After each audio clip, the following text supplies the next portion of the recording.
নমস্কার বন্ধুরা, আজ বাড়িতে বানিয়েছি আলু দিয়ে মাংসের ঝোল। আলুটাকে প্রথমে ভেজে নিয়েছি, তারপর ফোড়নে দিয়েছি কাঁচা লঙ্কা, তেজপাতা আর 5 ফোড়ন দিয়ে রসুনটাকে ভেজে নিয়েছি। তারপরে পেঁয়াজটাকে তুলে দিয়েছি। পেঁয়াজটাকে একটু ভাজা হয়ে গেলে টমেটো দিয়ে দিয়েছি। আমি উনুনে রান্না করছি তো, তাই একটু দেরি হচ্ছে বন্ধুরা। একটু ভেজে নিই, তারপর পরিমাণ মতো লঙ্কা গুঁড়ো, হলুদ গুঁড়ো দিয়ে মশলাটাকে কষিয়ে নেব।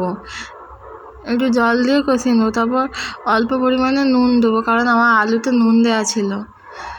দিয়েছি, তারপর মশলাটাকে যতক্ষণ না তেল ছাড়ছে মশলাটাকে কষে যাব। দিয়ে এদিকে আদা বাটা আর মাংস তুলে দিয়েছি। তো একটু কষিয়ে নিই চাপা দিয়ে, কম আছে। এদিকে আলু তুলে দিয়েছি। তারপর এবার পরিমাণ, এই তো কষানো হয়ে গেছে, তারপর পরিমাণ মতো জল দিয়ে যে যেমন পছন্দ করো, কারণ ওদের ভাত টাত খাবো তো ওই জন্য। এদিকে আমাদের হয়ে গেছে মাংসের ঝোল। টাটা বন্ধুরা, বাই বাই।